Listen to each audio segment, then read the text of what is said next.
How you been? Everything's been good. Hanging in there with all the things that are happening. But I'm doing well. And Yeah, I can't believe you're retired. Wow, retired. you're too Well, young.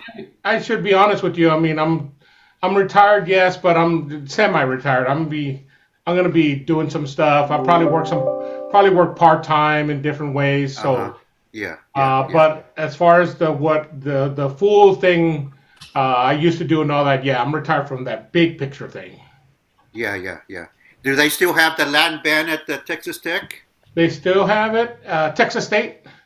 Texas State, I guess. Yeah, they still have it. The salsa band is still there. Actually, believe it or not, I haven't been in charge of. I've been the head of the area, Latin Uh Music huh. Studies area, but as far as the salsa band, I haven't run that for about 5 years now. Yeah, yeah, yeah, yeah. I mean, it just the job just got so big. I mean, when I first started, I mean, I was all doing it all by myself, the mariachi side, the salsa side, everything.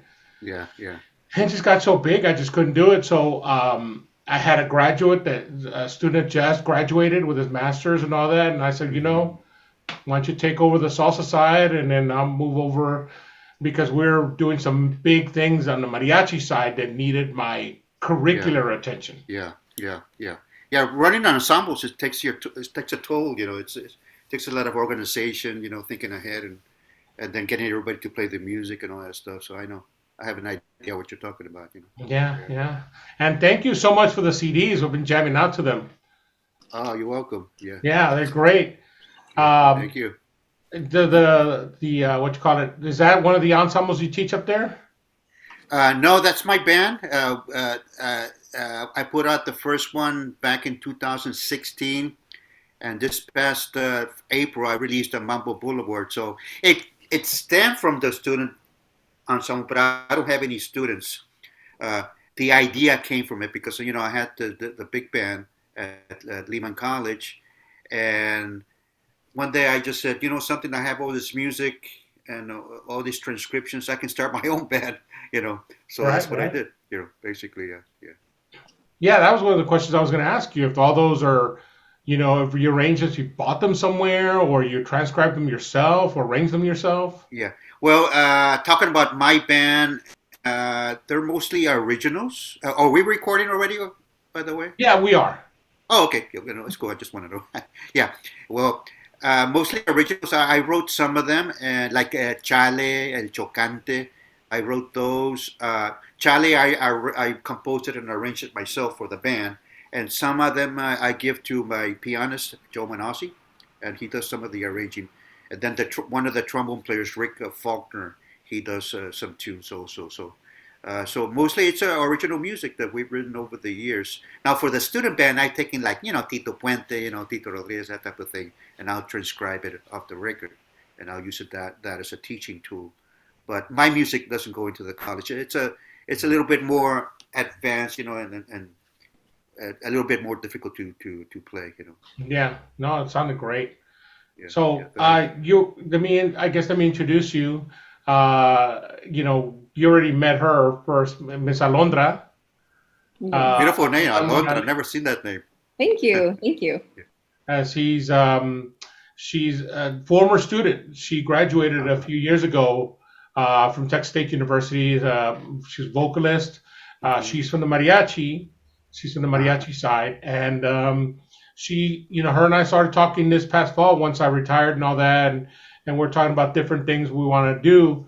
And I said, well, I would like to start sharing some of the people that I've met and some of the experiences that I've had and all that shared through this format. And she's the one that brought up the podcast format. I never even thought about a podcast or anything.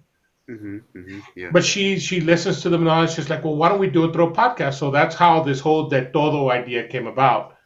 Yeah. So Yeah. it was really kind of like a germ of her idea, and then we flesh it out into what we're going to be discussing and the different form. It's going to be talking about different things, and then obviously every time we meet, we're going to be interviewing somebody that's prominent in the Latino hmm culture. So that's Miss Alondra Morales. Um, Yes. Yes. Alondra, Meet you that why don't you way. tell Mr. Rendon a little bit of where you come from? Oh, Yes. like Monday. Okay, go ahead. Oh, no, I'm sorry, go sorry. ahead. No, yeah, so I am a former student of Mr. Lopez. I graduated from Texas State 2019, and then I went into teaching. So I'm originally Mexico. I'm from Chihuahua, and came to the US when I was very young, and so I was raised in Fort Worth. But I got to meet Mr. Lopez at Texas State. I've done mariachi since I was in sixth grade. My family is a musician family, but through school, that's where I started to gain my experience through music, and then definitely college. When meeting Mr. Lopez, it all got to meet a lot. So like he said, I am mariachi. So your world is completely new. So if I ask you questions in the sense of like, who is that? Or what does that mean? If you elaborate, I know there are other people That's as fine. well that Yeah. would love to know more. So your family's from Chihuahua, From Chihuahua. We're but from Parral, Chihuahua. you grew up in Fort Worth. Is that what you Yes. say? Uh-huh. Well, Yes. interesting. Yeah, beautiful. Yeah. Yeah. Yes. And Yes. Alondra, like I told you, we were talking about earlier before we got on this, and we've been talking about it for a while. Mr. Rendon obviously teaches in New York in the Bronx area and all that, but he went to school here in Texas. He's from Texas, and Oh. so when Victor, one of the things we want to do through these podcast interviews is obviously we want to talk about all the big things you've done in your career and where you are now and promote the things you're doing now, especially your two CDs that were wonderful that you sent me. But we also want to get to know the Victor Rendon before that, like how you started and all that kind of stuff. Because one of the things that I want to do to this podcast is show the next generation of young students, the Alondras or even the younger students than Alondra, the high school students and all that, that even if they came from really humble beginnings, don't that shouldn't stop them from reaching for the stars because everybody comes from somewhere Mm-hmm. and so nobody is born a star. At least most people aren't born a star or born, doing what they're doing. Everybody gets there through time, dedication, hard work, those kinds of things. So that's why I want to explore everybody's past. Yes. Yes. Definitely. So like I said, like we sent you some questions that can launch the conversation and all that. So Miss Alondra, I think, has them ready. Alondra, can you run us a couple of the questions? What was the first one that we have? So one of the first questions we have for you is where were you born and where were you raised? Mr. Lopez touched a little bit about it. He said you live in New York, but you're from Texas. So how did that happen? Sí. Bueno, yo soy tejano. I still use the word Chicano. I think that's out of style already. Yeah. Este, but I was actually born in Pontiac, Michigan. What happened is that my father served in World War II, and after the war, I guess he took the family up north looking for work. So he used to work for GMC, I believe in Detroit, which is in Pontiac. It's not too far, I believe. I've never been there other than I'll tell you in a minute. I've been there, but I haven't been there. So at the age of 4 months, my father had a heart attack and passed away. So my mother was there with three siblings all by herself. So she brought the family back to Texas.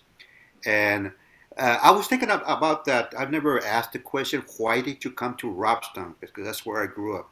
Why did you come to Robstown? Uh, uh, why not Corpus Christi? Why not Dallas? Which I would have loved to, grow up there. But it was a blessing in disguise. Well, what happened is that we had Rendon family there. So I had some uncles and aunts and cousins, and Vitonet family, which was her side, was in the valley, El Valle, in Kingsville, Por La Vaca. So basically, I grew up in Robstown, Texas. Oh wow, I didn't know that. I'm actually going to be in Robstown here in April, judging the Robstown mariachi competition. I'm going to be there on April 9th Wow, wow. in Robstown. That competition is enormous. Yeah, yeah, yeah, Lots yeah, of students go to that, and that's where that they asked me to judge this year. So yeah, that's great. I knew you were from that part of Texas, but I didn't know exactly what city.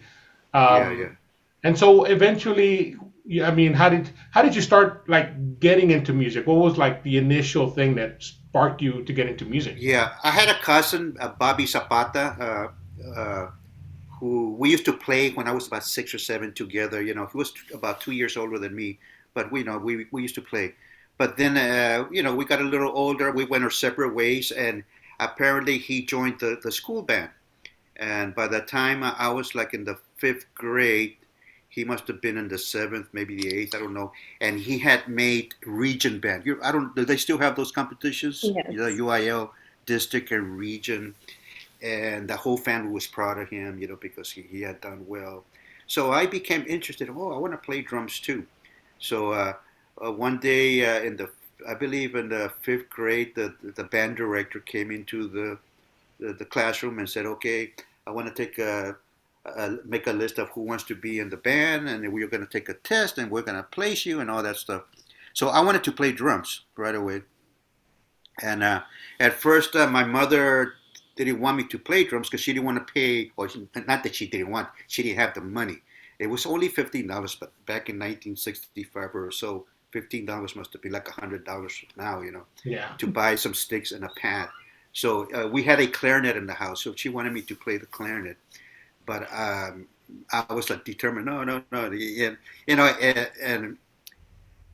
and I don't think I cried, but I complained so much that I was going to have to play the clarinet. That my brother, who had worked in La Pisca, you know what that is?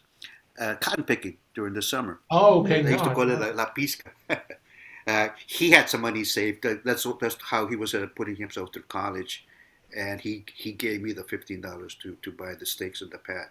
So, and then it turned out that the band director was a drummer, Mr. Jimmy Ramirez from San Antonio. He had ended up in Robstown looking for work, so he took up me and a bunch of other guys under his wing. We used to go to his house every evening, Monday through Friday, from 7 to 9. Do the rudiments, this way, Frank Ocean style, you know. Yeah. And you had to pay attention because he was very strict, old school strict guy.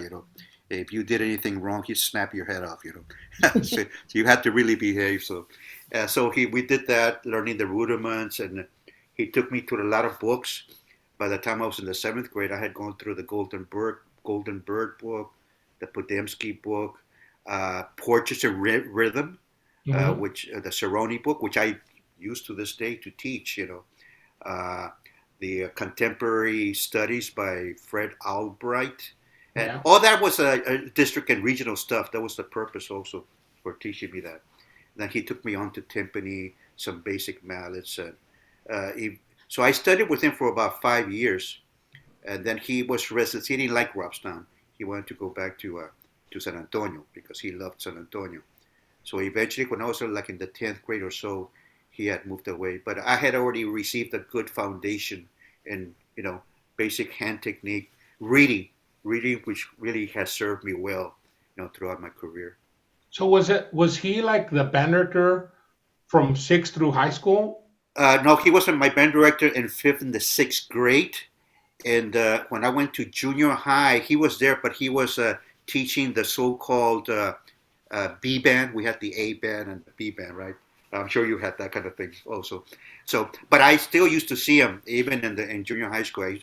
I would go to his house most weeks, 7 to 9, all the way up to high school. So he was teaching me, but not in the band, concert band situation.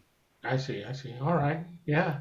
And so, that's all the traditional concert percussion. And I'm guessing you were in the marching band in high school? Marching band, yes, yes, yes, yes. Yeah. And Mr. Ramirez, and I call him Mr. Ramirez to this day. I can't call him Jimmy, Mr. Ramirez. He used to play with Bobby Galvan and sometimes with Eddie Galvan. I don't know if you know those names from Corpus Christi, prominent family. Yeah. You know, Yeah. I remember the Galvan family. They started that uh, jazz festival there. yeah, yeah, yeah. Eddie was a very good band director, as a matter of fact, tremendous. Anyway, and Bobby had the Galvan music on Leopard Street, I believe, if I remember Okay. correct, or Agnes, somewhere around the Agnes. Uh, so he used to play on the weekends with Bobby Galvan, most weekends, sometimes with Eddie. Eddie had like a slightly larger band. It was a society band, playing ballads, bossa novas, uh, waltzes, that type of thing. Uh, but he used to take me most weeks with him, and that's how I learned how to play drum set by just not by playing, but by just he never gave me a drum set lesson, but just by watching him, I learned how to put my feet together. And then me and Bobby, my cousin, he eventually they bought a drum set for him, and we used to practice. We would take turns. I would sit and I would watch him play for 40 minutes, and then we would trade, and we were just learning, but it was a good experience. So that's the way I learned how to play drum set. As I got older, I was not into the regional. At first I was not into Mexican music. Unfortunately, not in the beginning. The conjuntos. It was like how young people are. I don't want to do that. I was into rock and roll, and I was into Woody Herman, Buddy Rich, things that Mr. Ramirez exposed me to. La Sonora Santanera from Mexico. That's the I don't know if you know about that. That was a very popular band back in the 60s and 70s. So he exposed me to all this music, and that's what I wanted to hear. I was into Blood, Sweat, and Tears. Remember that group with Oh yeah. Bobby Colombi on drum set? Chicago with what was his name? I can't remember the name, but anything that had horns, I liked it because coming from a band situation, I like to hear horns. Of course, Diana Ross, and all that stuff, the Motown sound. So I liked all that music, but what I'm getting to is around when I was about 16 years old, my sophomore year or so, we had this Chicano movement where all of a sudden we became more aware of some of the injustices, that were being done to the Mexican American community. And we used to have walkouts. Did you experience that, John? Not in San Antonio. Yeah, No. yeah, yeah. Were you? Well, maybe I'm not sure if I'm a little older than you. Maybe 10 years, but 5 years. Yeah. Yeah. Anyway, we used to have walkouts. I walked out once, but then I realized that if I walked out of school, I was depriving myself of an education.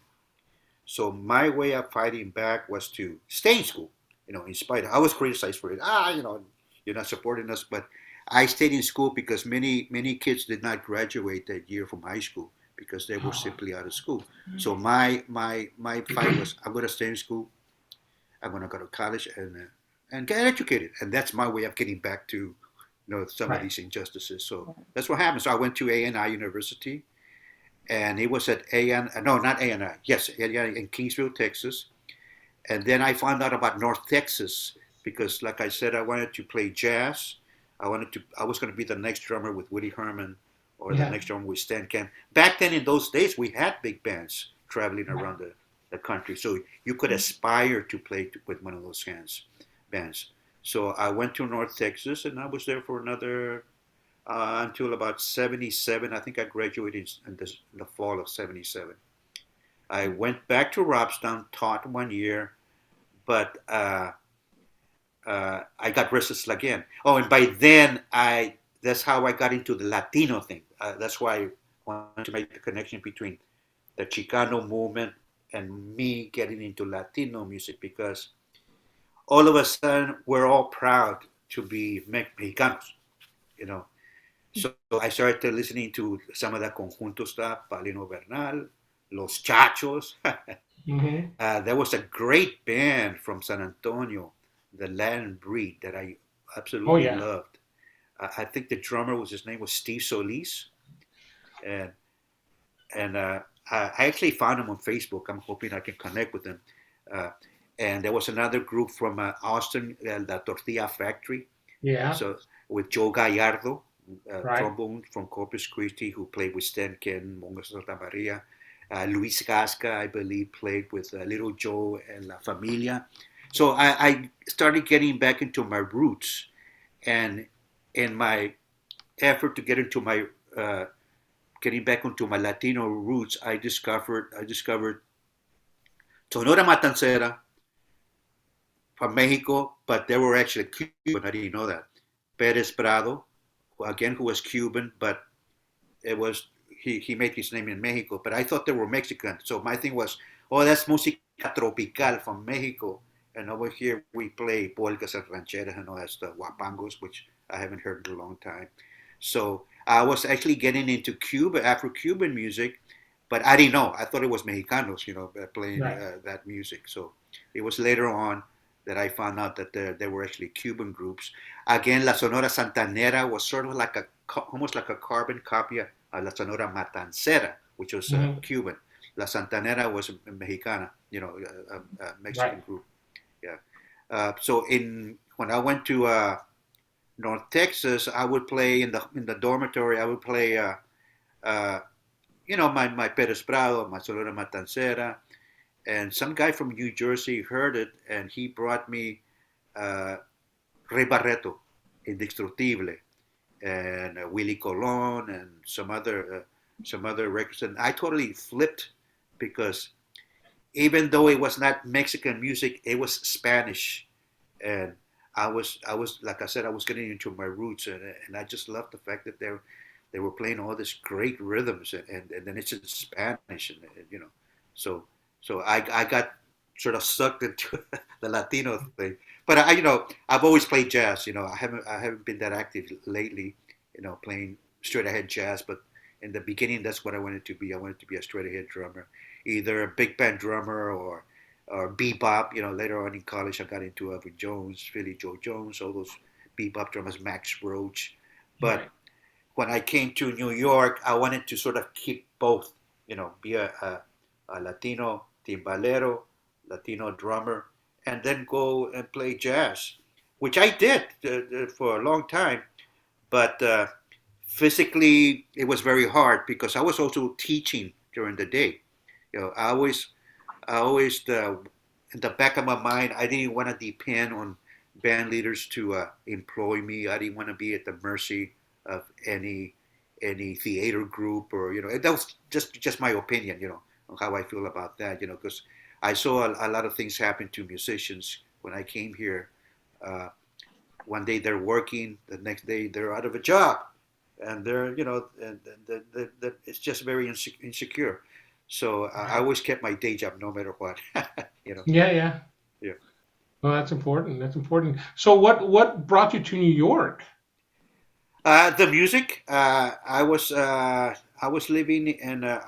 Like I said, I got my bachelor's, went back to Robstown, got residence, went back to North Texas to get my master's, and I was almost done. I actually had like 28 credits, and I think it was only like 35 credits or so. But one day I went to Dallas with some guys, and there was like a jam session, and there was a guy named Alfonso Samano and Okay. Arturo Iglesias, who recently died, and they both had like a little big band, not quite, like maybe two trumpets, two bones, maybe three saxes. Arturo had like a society little, Mexicano big band, and they were impressed by my playing. So Alfonso used to play 6 nights a week in Dallas in a bar called La Roca, uh, and so he hired me. So I started playing 6 nights a week in Dallas, but those gigs would end at 2 o'clock in the morning. you know. And so by the time I get home, it's 3 o'clock, 4 o'clock in the morning. Classes start at 8 or 9. So I started missing classes.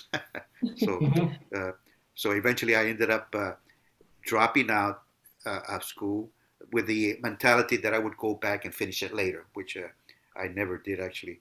Uh, but in that process, I stayed playing 6 nights a week at La Roca, and and like everything else, eventually that gig ended. One day I went and the leader had got into some kind of a spat with the owner, and the whole band was laid off. So here I am again, you know.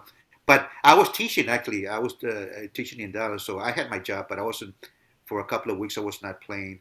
So eventually, uh, I wanted to do more. I already felt that I was one of the better, not the better drummers, but as far as Latino, like back then there were very few people that could play, mambos and guarachas and cha-cha-chas on the drum set, especially. Uh, Arturo Iglesias was one of the few that could do that. So I wanted more experience. So I wanted to have. I figured that if I went to New York, I would get the real experience. It was either New York, Miami, or I forget. I think I was thinking of Los Angeles or San Francisco or the Army, Yeah, but right. the Army was not going to give me the Latino. So eventually, I just got on a bus on July.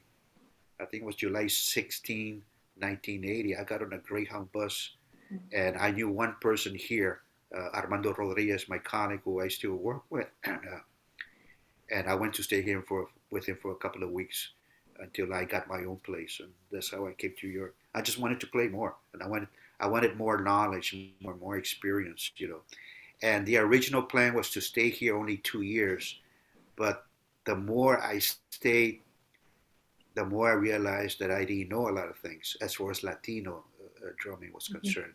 So it's an endless pit, you just continue learning. To this day, I'm still learning a lot of things. So that's how I ended up in New York. No, it's great. And you brought up a very important thing. One thing I tell all the students I run into, you know, finishing your degree is great.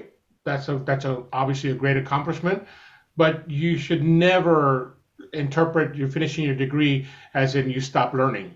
You're going to be learning the rest of your life if you really are doing this well. Yeah, yeah, Like yeah. becoming a lifetime learner, and that's one of the things I'm doing right now is I'm continuing my learning process through this podcast. Yes, yes, yes. So, Yeah, so yeah. I Alondra, mean, I'm always studying. Like, if you look behind me, I have books. You don't see them, but I have records, and I'm always, buying books and just learning about something. You have to move forward because once you stop learning, that's it. You're not going to go anywhere. As far as I'm concerned. Mhm. yeah, Very much so. and the other thing I told the young generation is, man, you guys have a tool that we didn't have back when we were in our youth, and that's YouTube. Oh my God, Oh, you can get on YouTube and learn so much from other people that are doing videos. yeah, yeah, I go back, I get on YouTube and I learn stuff. I relearn stuff that I learned wrong. yeah, yeah, yeah, yeah. I do I that mean, all back the time. then, you had to pick it up from the records. I mean, I Yeah, remember listening to records over and over. What's he doing with the right hand? What's he doing with the left hand? I mean, I literally had to move away 3,000 miles to get some of that information, so to speak, because you could have, there's only so much you could get from records. But yeah. yes, yes. Now we have YouTube. Anybody can learn how to play timbales now. Yeah, you know. I mean, physically and technically, but you still have to play with other bodies though to get that swing, that feeling. But that's Yeah. another story. So, Alondra, one of the things, and Mr. Rendon is a perfect example of it. Um, like Alondra, you're a vocalist, Mhm. and she's also a violinist. Hmm. That's what she plays in mariachi. She's a Wow. vocalist and a violinist. So those two instruments, um, she can apply those two instruments to anything she does in music. Uh huh. Like when you're growing up in the public school system in Texas, you mainly, especially now, you mainly become a drumline person. And while drumline's great, good, I played in drumline and I taught the drumline at Texas State for many, many, many years. Hmm. Um, in the performance side of that, there's a cap.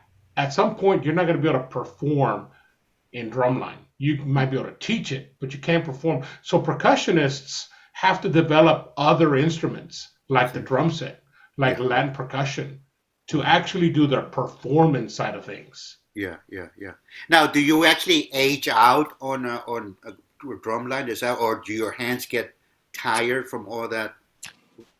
They use a lot of wrist, which Well, it I'm is, not sure, you I'm know, not as sure if far that's all as good. as Hmm. far as you being in a drum line, obviously if you're in a drum line, you're gonna have to be in a band, a marching band, because Hmm. the drum line accompanies a marching band, right? And once you get out of college, there's not really that many marching bands. If you do Yeah, the yeah. drum corps thing, you Hmm. age out at the age of 21. At I 21 see. is the limit Yeah. Hmm. if you're in a Hmm. drum Yeah. corps.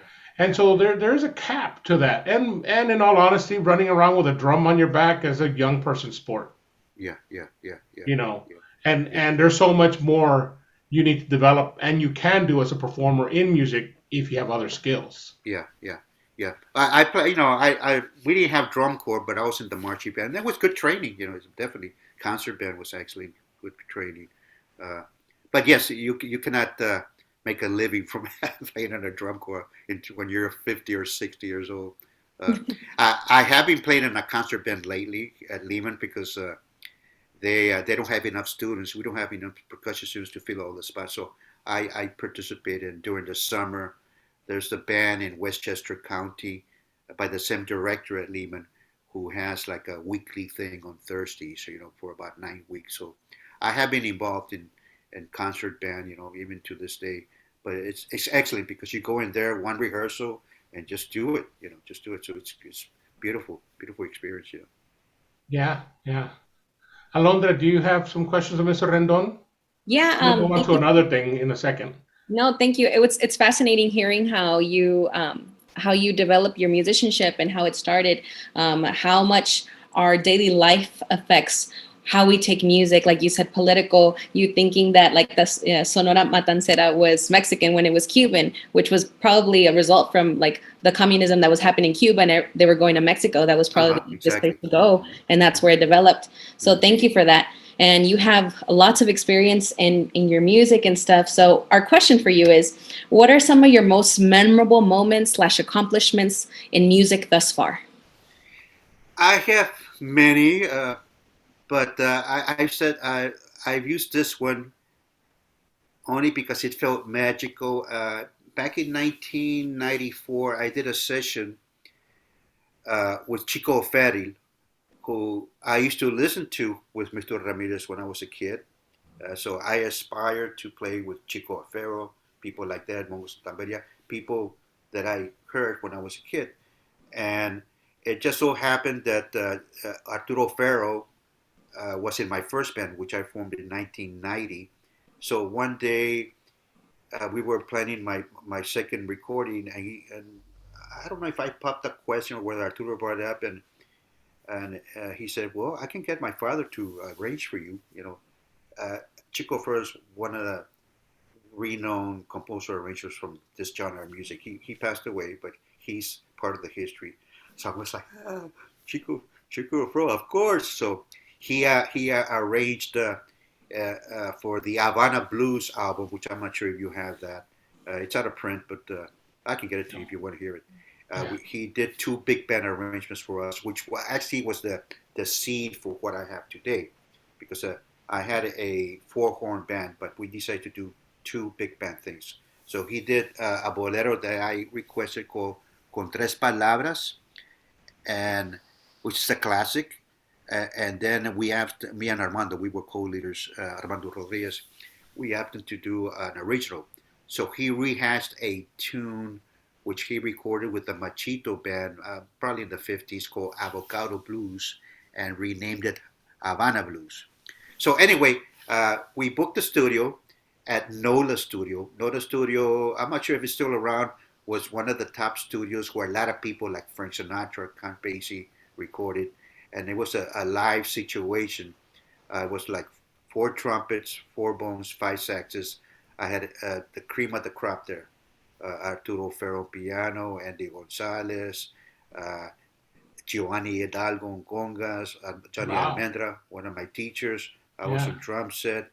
Jerry Dodgen, who played with Thad Jones, Mel Lewis for many years, and other people. Papo Vasquez, Victor Paz, one of the top uh, trumpet players in the business, not just Latino. So anyway, we had rehearsed, but it was more just like running down the music when it came down to play. And this is all live. I'm talking about 20 musicians playing at the same time. We played. I believe we did the first one, Con Tres Palabras. And I swear, well, I don't. I don't even have to prove it. It's on record. First take, it was perfect. And that's the take that we took. So our Chico, we went into the control room, and even though he was Chico Ferro, he he was always very respectful to me. He wasn't like telling me what to do. He was always asking for my opinion, which I appreciated very much, and the respect that he gave me. And he said, "Victor, estás contento?" And I said, yes, extremely. But can we do another one? So we did another one. Came out perfect. So, but the first one had a little bit more energy, so we took that one eventually. Then we did Havana Blues, boop, boop, boop, boop, como un son, Uh, Hmm. same thing happened. It was just magical. And then the same thing happened. We went to the control room. Can we do another one? It comes out perfect again. So that was like a magical moment for me. It stayed with me because when you have a top conductor, composer, arranger there, and the top people in the business, it's just going to happen. You don't have to tell anybody what to do. It's just going to fall into place. So that was a memorable, one of my best memories that I have playing the music. And I've had others, of course, with, I'm not saying that's the only good experience that I've had, but that in particular because I was recording with my band. Very cool. Yeah, that's great. Were you nervous walking in with all these big names, or Oh, no, no, no. excited? Yeah, no, I'm just excited. Yeah, yeah, yeah. I had played with many of them already. Okay. So it wasn't like that. I had played with Andy, and like I said, Arturo was in the band. Uh, Johnny Almendra on bongo was my teacher, actually, my timbale and teacher, drum set teacher. Giovanni came in at the last minute. I actually had somebody else. What happened is that the conga player that was supposed to have played was coming in from Colombia that night, and it was iffy. Is he going to be there in the morning? That type of thing. And Johnny calls me at night, like around 8 o'clock or 10 o'clock at night, and says, "Giovanni's here. He's staying with me. Do you want him?" so, so I had, it was like you take it when it comes. So, but no, Giovanni was such a beautiful person. It's like an instant, you know, brotherhood there. So it Yeah, was nothing to be nervous about. yeah. Alonda, do you know who Giovanni is? No, I don't. He's a big name. Can you tell her a little about tell Miss Alonda a little bit about Giovanni, Mr. Rendon? Giovanni is probably like back in the older days. You had people, the pioneers like Candido, who brought in new techniques, right? Patato. Then we have Mongos La Maria.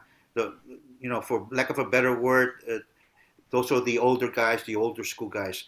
And around the 80s, Giovanni came into the scene, and he came in with all this hand technique, which Mm, a lot of people are he totally changed conga playing. So he started using rudiments and things that we play on snare drum and drum set. He started doing it with his hands. So he's one of probably the most awesome conguero in the face of this earth. Yeah. wow. Yeah, Very he's cool. a legend on congas. Uh, Well, that's great. The other thing we wanted to know, you just told us one of your most memorable things, something in your career, because every one of us runs into this somewhere in our musical careers, this ridiculous or hilarious thing that you're like, I can't believe that happened in music or something. Do you have something like that in your past? I've been thinking about that because that's one of the questions you sent me, and I was saying, well, one thing that I don't know if it's ridiculous or hilarious, but it was sort of like a chilling experience for me. When I was at Texas A&I, my professor, percussion instructor, Rosemary Small, was one of the percussionists in the Corpus Christi Symphony, and they also had Dole Horn, who I had studied with via my first teacher, Jimmy Ramirez, because he used to take us to Del Mar to take lessons with Dole Horn. Hmm. So they needed. It was like two percussionists, but they always needed extra people. So they would hire students usually, and she asked me. I don't know. I had no experience playing symphonic music. Neither did I want to play symphonic music. I knew nothing about anything regarding. I was from the Mexican barrio. What do I know about Igor Stravinsky and Brahms and this and that? So, but she asked me, I guess because I had good reading skills, and again, the training that I had with Victor Ramirez came in very handy. So I went to the to the first rehearsal. It was in the fall of 1973, and Maurice Perez was the conductor. Very sort of snobbish, tough guy. You couldn't mess with him. I was afraid of him actually, uh, Okay. because I would see him scold 50-year-old man. If you said anything to him, he would really cut you down to size. So I Wow. saw that, but it never happened to me. The only thing that happened to me is that one time I played the cymbals, the crash cymbals, and he told me, "You're not a trained cymbal player. Don't play. You can play anything, but don't play the cymbals," which is okay. And he was right because I got an air pocket, Yeah. But anyway, the experience was that towards the end of the season, which was in the spring of '74, we did The Rite of Spring by Igor Stravinsky, Mhm. and I was put in charge of the tam tam part. And there's one of the movements. I think it's called the ritual. I haven't looked at it lately. I got to go back and look at it. Look at that tam tam part. It was like a big build up, or the sacrifice. I don't remember, but the name of it. But there was this big build up where the orchestra and then the Maurice would go whoop, and that would be the end of the movement. Well, lo and behold, he went whoop, wham! I slammed on the tam tam, In the and silence. I thought Maurice Perez was going to come and strangle me. I swear, because he was, he looked like he could do that. And I turned around. I looked at my teacher and Dolhor, and they turned white. They were white already, but they turned like Casper the Friendly Ghost white. So that was the end of the concert. I packed my stuff. I didn't say anything. I didn't say goodbye. I got out of there quickly. I didn't want to see Maurice Perez. I didn't want to see my teacher. Nothing. I disappeared for a week. For a week. So I was Uh, afraid she was going to get on my case, which she never did. And she was a very nice lady. I mean, she would tell you if you were doing something wrong, but she wouldn't browbeat you. And she never brought it up. Towards the end of the semester, I think it was my last lesson, I finally brought it and I apologized. And she said, "No, don't worry about it. As a matter of fact, Maurice Perez said that you're welcome to come back next year if you're around. So that was the end of it. But for me, it was very scary to you see all this big audience, and this high society audience, a lot of them wearing mink coats and stuff. Then I go in and I slam the tam tam, oh my and then God. my percussion colleagues or not teachers, they're like scared, about the wrath of Maurice Perez. But he never said anything to me. Well, I never saw him, so. They were scared for you. Well, I mean, that is being a percussionist, especially when you start talking about those bigger instruments, the tam tams, the bass drums, the cymbals, and all that. I mean, that's just always the biggest fear. Alondra, being a violinist, it's hard for violinists to understand that fear, but that is a fear. Is Yeah. just playing it at the wrong time because there's no way you can take that amount of sound away. Yeah, yeah. You It's can't just hide. If you have the crash cymbals or a fortissimo tam tam, hit, you can't hide. It's either there at the right time or not. and it just is what it is. Oh wow, that's hilarious. Yeah, I mean we've all had those. So, I've had my experiences, my things, and it's all part of the learning process. Yeah, yeah, You yeah. know, um, that's great. So what are some of the things you're doing now? And I I I re I retired from the board of ed. I put in like 29 and a half years. I couldn't wait the 6 months, and I retired in the middle. That's already been 12 years.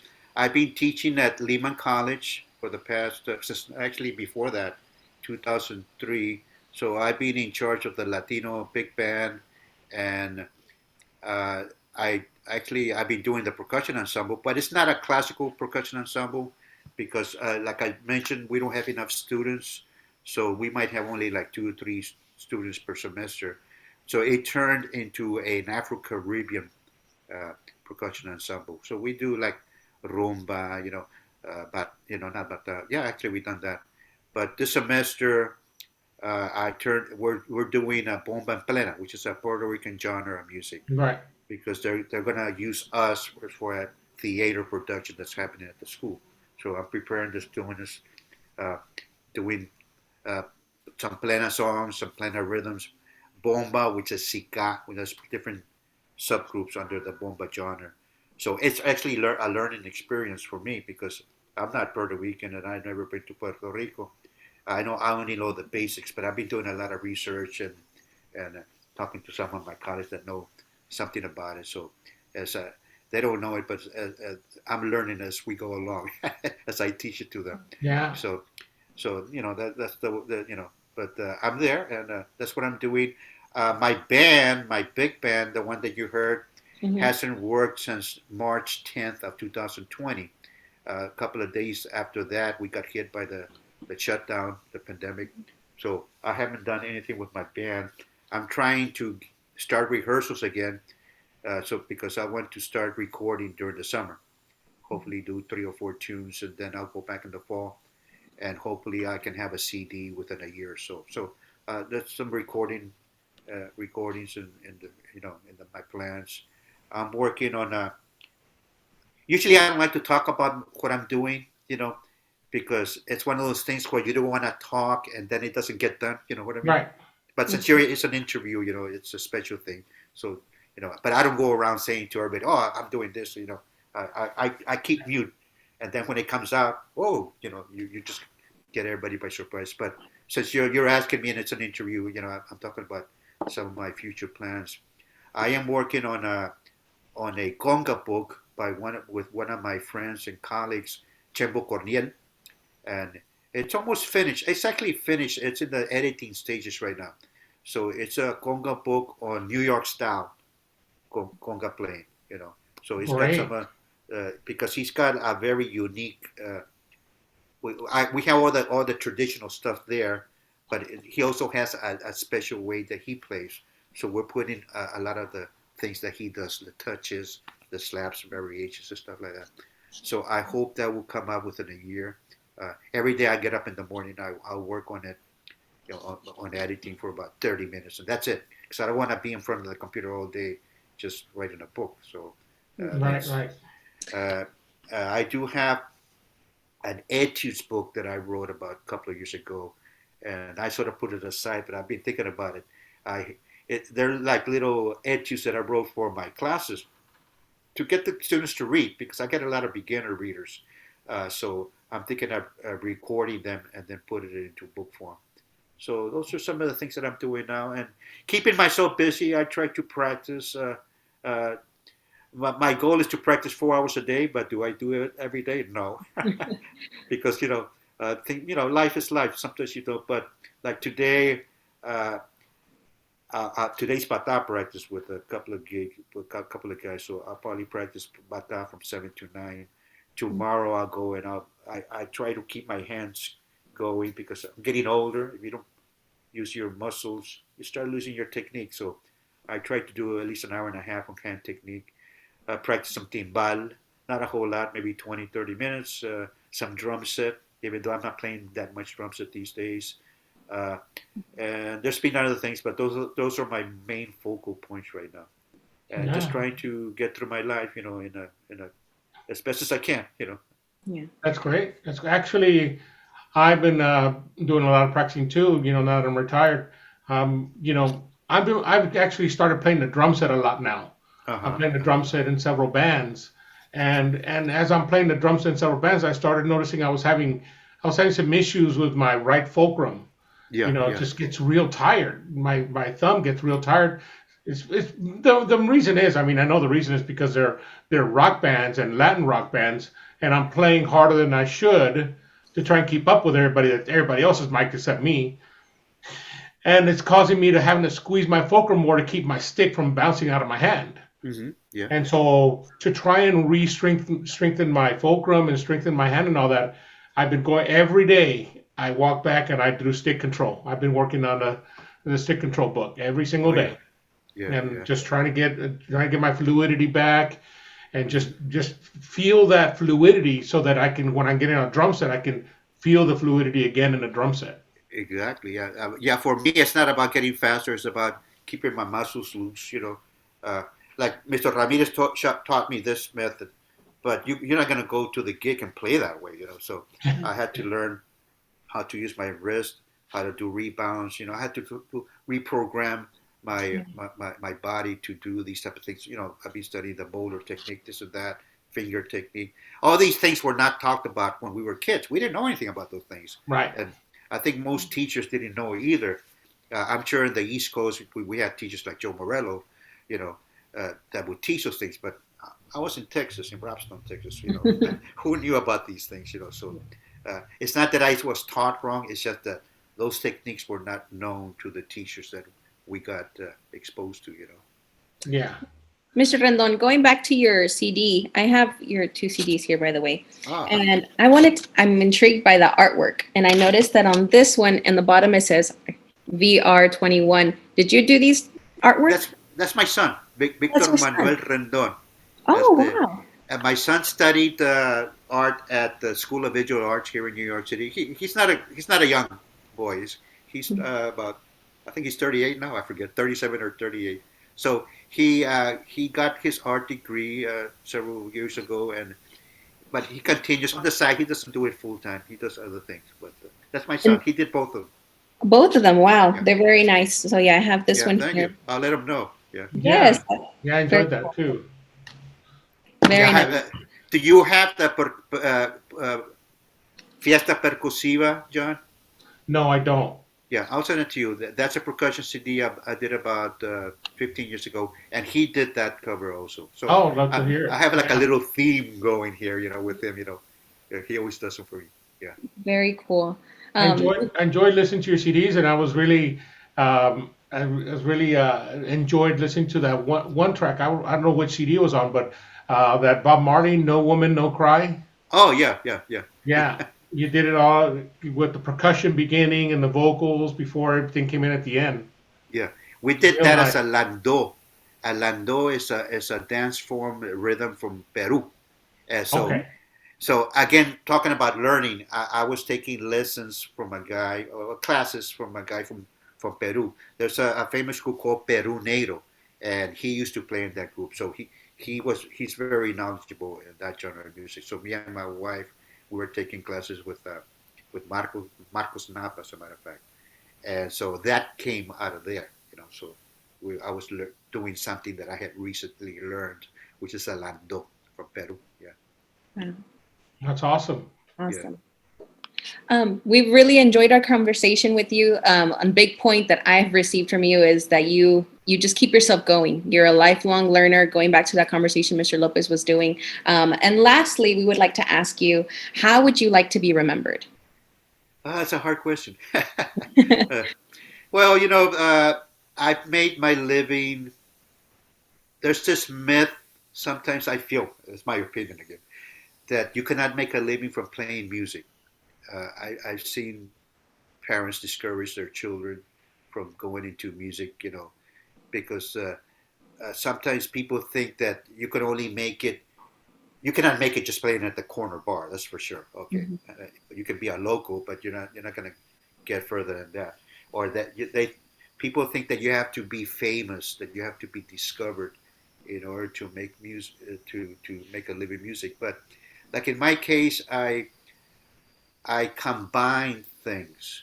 First of all, I'm an educator. First of all, I went to school and I studied music formally. Not that that's necessary to be a musician, but that was a good foundation for me to teach in the public school system. That gave me a good, solid living.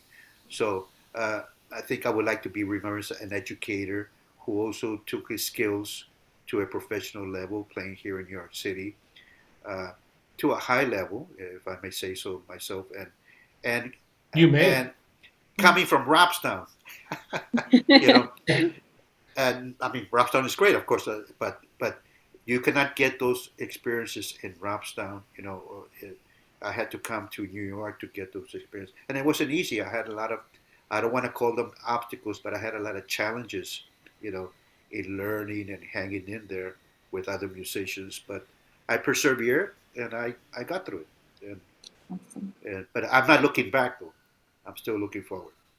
But you also, the other thing you are is a publisher. You've published. Yes, Mhm. I have my books. I did I think I did the Timbale transcription book. I think that's a one of a kind. It's a collection of the classic timbal solos, I think that was in 1989 or 1990, and I did my timbal book, which is not the first one, but it's a it's a it's a good book, for That's a great book. We traditional. use it all the Yeah, time here. yeah. Thank you. And I've done like work for hire projects like Giovanni Changuito. They did some videos back in the 90s, and I was hired to do the booklet. The video used to come with a little booklet, and I wrote those. I did the transcriptions and so forth. So I've been involved. That's another thing. I always say diversify. I've been an educator, performer, author. Publisher. Yeah. And a band leader. So I've tried to do it. Not tried, but I've done a lot of things, and that's what made Victor Rendon. That's how I made my living. So students can think about that. Yeah, yeah. Definitely.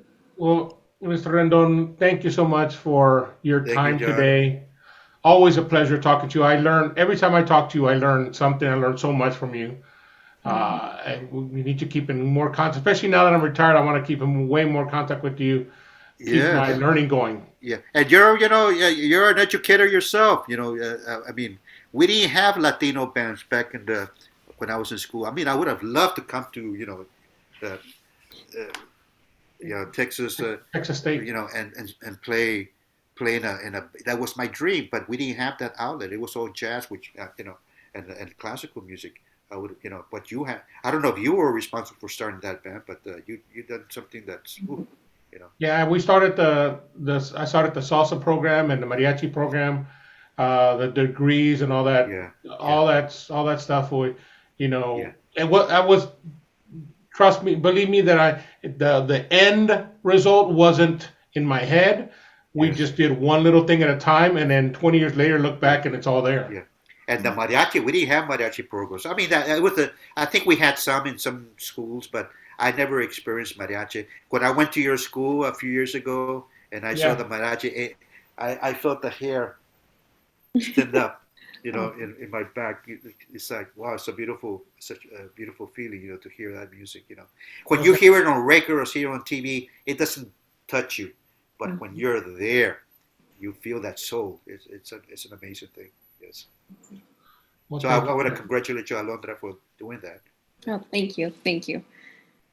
Thank you so much. And obviously, Mr. Lopez, because you're right. He's the one that started it. So we Yes, wouldn't, yes, he connects everybody. He's like the connector. He makes yeah. things happen. He So, made this happen. So, so and we definitely have to keep in touch, and if you need anything, please I let me will. know. Yeah. Thank you, Victor. Okay. all Thank right. you. Thank you, Thank you. Well, Alondra. have a Thank you. great day then. Thank Same to you. you. Okay. Bye bye. Bye bye.